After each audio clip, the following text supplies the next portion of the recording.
दोस्तों, शालिनी भक्ति सागर में आपका बहुत बहुत स्वागत है। तो दोस्तों, आइए जानते हैं, श्रवण करते हैं शिव महापुराण के उपाय। तो जो कोई शिव महापुराण के ये उपाय करता है, श्रवण करता है, या कोई आपका काम नहीं हो रहा है, तो शिव महापुराण के यह उपाय अत्यंत महत्वपूर्ण यानी अचूक उपाय है। पैसा कभी ख़त्म नहीं होगा यह उपाय करने से। तो जानते हैं कौन से उपाय है। तो बहुत बाधाएं आ रही, यदि कोई काम नहीं हो रहा है और बहुत बाधाएं आ रही, तो जिस दिन सोमवार की अष्टमी हो उस दिन 31 मूंग के दाने, 31 चावल के दाने और 31 बेल लेकर शिव मंदिर जाए। अपनी मनोकामना बोलकर चावल को शिव जी के मंदिर की दहलीज पर रख दे। ऐसा रखो कि किसी का पैर नहीं लगे। मूंग के दाने नंदी भगवान के उस पैर के पास रखो जो उनका पैर ऊंचा रहता है। 31 बेलपत्र जलाधारी में जहाँ से जल निकलता है उससे अशोक सुंदरी का स्थान कहते हैं, वहाँ पर उन बेलपत्रों को रख दो। अगली सोमवार की अष्टमी तक आपकी मनोकामना पूर्ण होगी। अगर आपका पैसा खत्म हो रहा है, तो कहीं रुका है या रुक ही नहीं रहा है आपका पैसा, तो आपका पैसा कभी ख़त्म नहीं होगा। तो यह उपाय अवश्य कीजिए। दूसरा उपाय है, अगर मंगलवार और बुधवार को लिया गया कर्ज कभी नहीं चुकता नहीं होता है, ऐसे में इन दिनों में कर्ज न लेने की सलाह दी जाती है। ऋण से मुक्ति पाने के लिए मंगलवार को भगवान शिव को मसूर की दाल चढ़ाते हुए ओम ऋण मुक्तेश्वराय महादेवाय मंत्र का जाप करना चाहिए 108 बार। इससे कर्ज से मुक्ति मिलती है। तीसरा उपाय, एक ही ऐसा होता है कि एक दुख से छुटकारा मिलो कि दूसरा खड़ा हो जाता है, एक समस्या से मुक्ति मिली नहीं कि दूसरी सामने आ जाती है। ऐसे में प्रदोष के दिन प्रदोष काल में 2 जगह पर दीप लगाना प्रारंभ कर दे। पहला दिया बेलपत्री के वृक्ष के नीचे, दूसरा दिया अपने दरवाजे की चौखट के बाहर। और जब हम घर में प्रवेश करते हैं तो राइट हैंड पर लगाएं। दोनों की ही जगह शिव जी से प्रार्थना करें, हे नंदीश्वर जी, आप जब भी प्रदोष काल में भ्रमण करने निकले तो मैंने भी आपके लिए द्वार सजाया है। थोड़ी दया मेरे घर की चौखट पर भी कर देना और मेरा सारा कर्जा चुकता कर देना। ऐसे भोलेनाथ को प्रार्थना करनी है। चौथा उपाय, किसी भी सोमवार या सोमवार की अष्टमी हो या शिवरात्रि पर गंभीर बीमारी से मुक्ति पाने के लिए शम्मी के फूल को नीलकंठेश्वर महादेव का नाम लेकर शिवलिंग पर अर्पित कर दे। इसके अलावा गाय के घी का दिया अर्पित कर दे।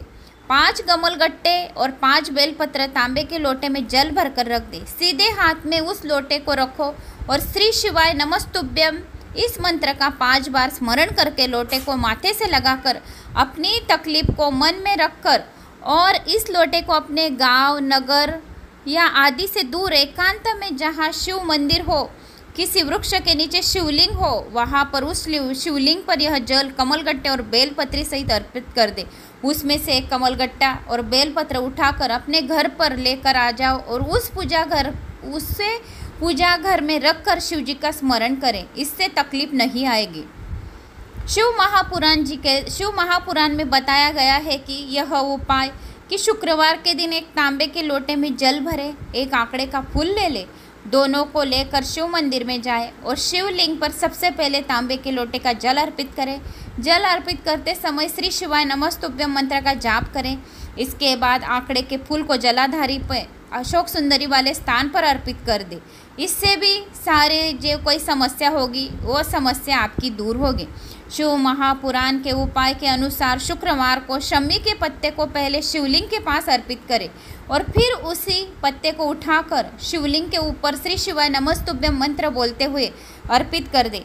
महाशिवरात्रि या शिवरात्रि के दिन जूही के फूल से भगवान शिव का पूजन करें तो घर से दरिद्रता दूर भाग जाती है। शम्मी वृक्ष के पत्तों तथा चमेली के फूल से शिव जी का पूजन करने पर अपार धन संपदा का आशीष मिलता है। शिवरात्रि पर या श्रावण मास के कोई भी दिन सायंकाल के समय शिव मंदिर में दिया जलाने से धन संबंधित समस्या दूर होकर अपार धन संपत्ति ऐश्वर्य की प्राप्ति होती है। श्रावण मास की दशमी तिथि को शम्मी के 11, 21 या 51 पत्ते लेकर शहद में डुबोकर शंकर भगवान के शिवलिंग का श्रृंगार करें। लिंग पुराण कहता है कि जब हम शमी के पत्ते को शहद में डुबोकर शिवलिंग का श्रृंगार करते हैं तो शंकर भगवान हमें कर्ज से मुक्ति दिला देते हैं। शिव महापुराण में और कहा गया है कि मंगलवार के दिन शिवलिंग को पके चावल से ढक दो। मंगलवार के दिन शिवलिंग को पके चावल से ढक दो और फिर उसके बाद उस पर 7 बेलपत्री अर्पित कर दो। ऐसा माना जाता है कि यह उपाय बहुत ही अचूक है और ऐसा करने से आपकी धन से जुड़ी समस्याएं दूर होती है और आपके कर्ज से मुक्ति हो जाएगी। माँ लक्ष्मी की कृपा आप पर सदा बनी रहेगी। शिव महापुराण में कहा गया है कि मंगलवार के दिन भगवान शिव को मसूर की दाल का भोग लगाना और जब आप मसूर की दाल चढ़ाते हो तो इस मंत्र का उच्चारण जरूर करें, ओम ऋण मुक्तेश्वराय महादेवाय नमः। ऐसे करने से जल्द कर्ज मुक्ति मिलेगी। 1 चुटकी हल्दी और 2 हरी इलायची, दोनों इलायची पर हल्दी का लेप लगा लें। अब 2 आटे के दीपक ले ले, उसमें घी डालकर बाती लगा ले। अब पहला दीपक गणेश जी की प्रतिमा या चित्र के सामने ओम गम गणपतये नमः का जाप करते हुए प्रचलित कर दे। उसमें 1 हरी इलायची भी अर्पित कर दे। इस दौरान गणेश जी से कर्ज मुक्ति की कामना करें। अब तुलसी के गमले में थोड़ा सा गड्ढा करके दूसरी इलायची को दबा देना और दूसरा दीपक उसी इलायची के ऊपर रखकर तुलसी माता से समक्ष ओम नमो भगवते वासुदेवाय नमः, ओम महालक्ष्मी नमः का 108 बार जाप करते हुए प्रज्वलित कर देना। इस दौरान माता को धन संबंधित कामना करना। ऐसे में धन संबंधित आपके धन कभी भी इधर उधर जा रहा होगा तो इधर उधर जाएगा नहीं, सीधा आपके घर में आएगा। शिव महापुराण की कथा में कहते हैं कि 1 लोटा जल सभी समस्या का हल, यानी 1 लोटा जल भगवान शिव को चढ़ाने से मनुष्य की सारी समस्या का निराकरण हो जाता है। शिव जी को जल अर्पित करते वक्त बिल्व पत्र पर शहद लगाना न भूले। बिल्व पत्र पर शहद लगाकर चढ़ाना, आंकड़े का फूल चढ़ाना, चंदन अर्पित करना बहुत ही शुभ माना गया है। शिव महापुराण के अनुसार जो बिल्व पत्र भगवान शिव पर चढ़ाया जाता है उसे फेंकना नहीं चाहिए, अपितु उसे खा लेना चाहिए। ऐसे करने से मनुष्य रोग मुक्त हो जाता है। शिव महापुराण के अनुसार कहते हैं कि प्रतिदिन सोमवार के दिन भगवान शिव की आराधना करने से ग्रह कलह से पूरी तरह छुटकारा मिलता है। शिव पुराण के उपाय के अनुसार सोमवार के दिन भगवान शिव को बिल्व पत्र अर्पित करने से भोलेनाथ प्रसन्न होते हैं, उनका आशीर्वाद भी प्राप्त होता है और हमेशा बना रहता है। सोमवार के दिन शिवलिंग पर कच्चा दूध चढ़ाने से भगवान शिव अपने भक्तों की सारी समस्याएं दूर करते हैं और उनके हृदय में हमेशा के लिए प्रवेश करते हैं। यदि नेत्रों से संबंधित कोई परेशानी हो तो महाशिवरात्रि के दिन रात्रि को 12 बजे शहद के साथ बिल्व पत्र चढ़ाने और उस शहद को एक बर्तन में इकट्ठा करने के बाद अवधूतेश्वर महादेव का नाम लेकर उस शहद को 3 महीने तक नेत्रों में काजल की तरह लगाना, फिर आंखों की रोशनी का फायदा होगा। परिवार का कोई सदस्य गंभीर रोग से पीड़ित है तो शम्मी के पेड़ से 1 फूल लेकर नीलकंठेश्वर महादेव का जाप करते हुए शिवलिंग पर चढ़ाना चाहिए। इसके बाद नीलकंठेश्वर महादेव से थोड़ा जल लेकर उस रोगी के शरीर पर लगाना चाहिए। इस उपाय से रोगी को लाभ मिलता है। किसी की समय पर शादी नहीं हो पा रही, विवाह में अड़चन आ रही तो एक सूखा नारियल का गोला लेकर ऊपर की ओर से थोड़ा सा ढक्कन की तरह काट ले। इस नारियल में सत्यनारायण भगवान का प्रसाद या पंजेरी भर कर उसे कटे हुए भाग से बंद कर दे। इस नारियल को किसी पीपल के पेड़ के नीचे दबा दे। शिव जी की कृपा उस व्यक्ति का विवाह जल्द से जल्द हो जाएगा।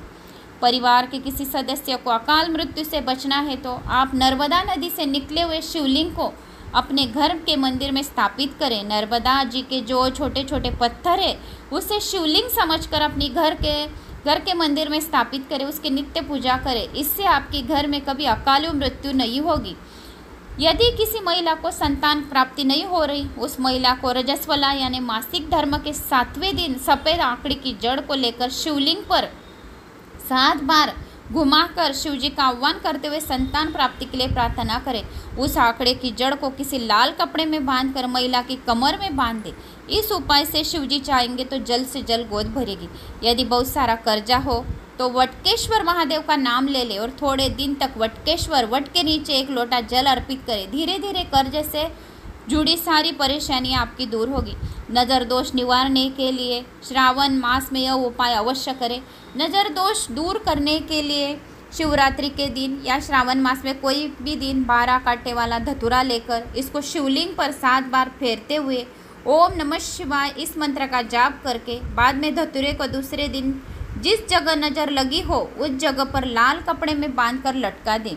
इससे नज़र दोष दूर हो जाएगा। यदि आर्थिक तंगी से परेशान हो तो बेल पत्र पर लाल चंदन लगाकर शिवलिंग पर चढ़ा दें। इससे माता लक्ष्मी प्रसन्न होती और उनके आशीर्वाद कभी भी आर्थिक तंगी नहीं आती। गंभीर रोग से मुक्ति के लिए शिवरात्रि के दिन सावन मास के सोमवार पर गोबरी को जलाकर राख कर दे। अब गोबरी की राख गंगा जल को मिश्रित करके एक लेप जैसा तैयार करें। अब इस रोगी के शरीर पर लगा, इससे रोग फायदा मिलेगा। यदि आपके सामने कोई बहुत बड़ी समस्या खड़ी हो जाए, उसका कोई हल न नजर आए, तो शिव मंदिर के पास बेलपत्र को पेड़ ढूंढिए, बेलपत्र का पेड़ ढूंढिए। उस बेलपत्र के पेड़ के नीचे एक मूंग का दाना या एक चावल और साथ ही वहाँ पर जो भी एक कंकड़ रखा हो उसे भगवान शिव का स्वरूप मानकर लोटा भर जल अर्पित करें। जल अर्पित करने के बाद अपनी समस्या शिव जी के सम्मुख रख दें।